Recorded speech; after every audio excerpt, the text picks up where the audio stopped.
Hello guys, हम फिर आ गए हैं एक नई ड्यूटी पर। ड्यूटी आज मेरे पास गाड़ी है सियाज ऑटोमेटिक, और एक भाई का मैसेज भी आया था कि मुझे ऑटोमेटिक, हमारे पास गाड़ी है ऑटोमेटिक में थोड़ा बहुत क्या समझे हम नए नए।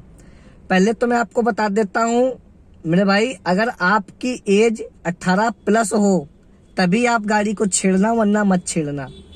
दूसरी बात, आप साथ में लर्निंग बनवा लो, ज़्यादा बेटर रहेगा।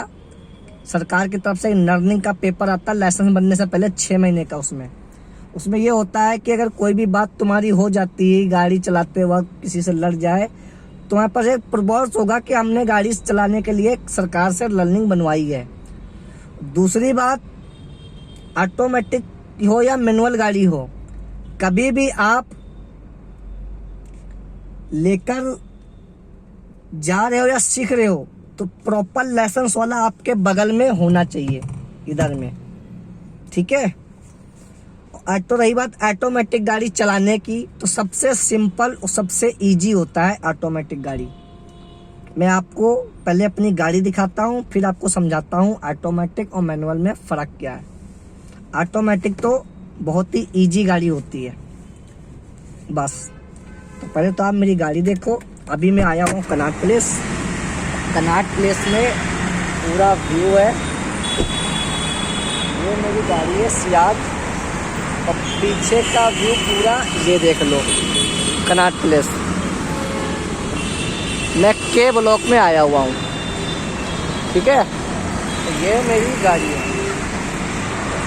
जिस भाई का कमेंट आया हुआ था ऑटोमेटिक कैसे चलेगी, तो उसको मैं आपको ये चीज़ सिखाता हूँ। सबसे पहले तो आप ये समझ लो कि नीचे में जो 2 पैडल होते हैं, 1 मिनट, ये रेस और ब्रेक, ऑटोमेटिक में क्लच का कोई काम नहीं होता है, ठीक है। सबसे पहले ये समझ लो, लेफ्ट वाला पैर का आपको ऑटोमेटिक में कोई मतलब नहीं है, ठीक है। और इधर समझ लो, P का मतलब पार्किंग, R का मतलब रिवर्स, बाइक जाएगी, और D का मतलब गाड़ी चलेगी। इनसे आपको अभी फ़िलहाल कोई लेना देना नहीं है, फ़िलहाल आपको ये इन पे ही ध्यान देना है, ठीक है। और एक चीज़ और ध्यान रख लो, एक बंदे को, बहुत से लोग कंफ्यूज होते हैं कि पड़ता नहीं, तो यहाँ पे एक बटन होती है। सभी ऑटोमेटिक में बटन ज़रूर होगी, जब तक ये दबेगा नहीं तब तक ये गाड़ी आगे पीछे लीवर नहीं होगा।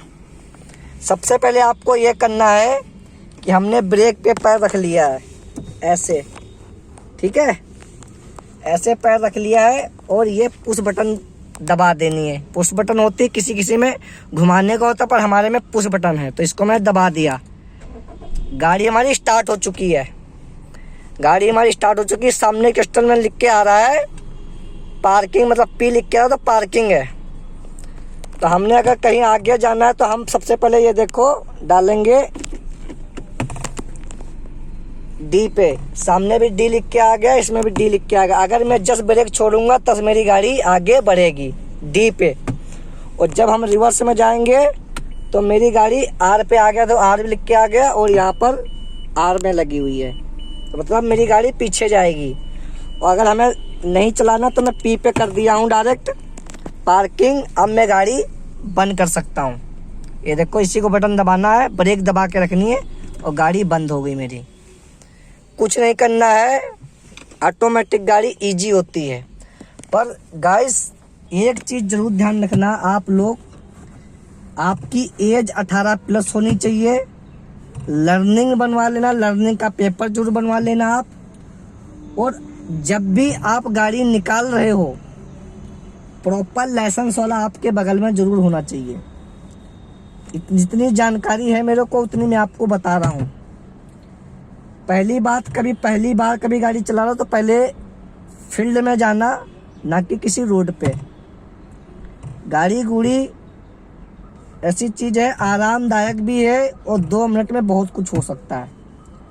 तो आप लोगों से गुजारिश है, मेरा सिर्फ महत्व ये है कि आप लोगों को समझा देना, दिमाग अपना आपने खुद लगाना है, ठीक है।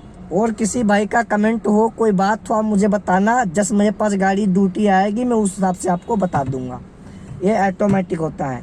हाँ, सबसे ज़रूरी होता है, किसी किसी का लीवर होता है, जो गियर लीवर होता है अलग अलग तरीके के होते हैं। मर्सिडीज का अलग होता है, मर्सिडीज का यहाँ पे होता है, ये रहा, जैसे ये इंडिकेटर होता है ऊपर नीचे, मर्सिडीज का यहाँ होता है। अब BMW का अलग होता है, कैमरी का अलग होता है, सब तरीके के अलग अलग गियर लीवर होते हैं। बस सिस्टम नीचे ब्रेक और रेस का सिस्टम एक ही होता है। आप लोगों से गुजारिश है, आप लोगों को समझ में आया होगा मेरी बात, और अपने भाई को प्यार दिखाइए, सपोर्ट दिखाइए, और बाहर से नज़ारा देखो, और अपने यार दोस्तों को मेरी वीडियो शेयर करो। और जो आप लोगों की कमियां हो, जो आप लोगों को सवाल हो, आप मुझसे पूछ सकते हो। Okay guys, bye bye.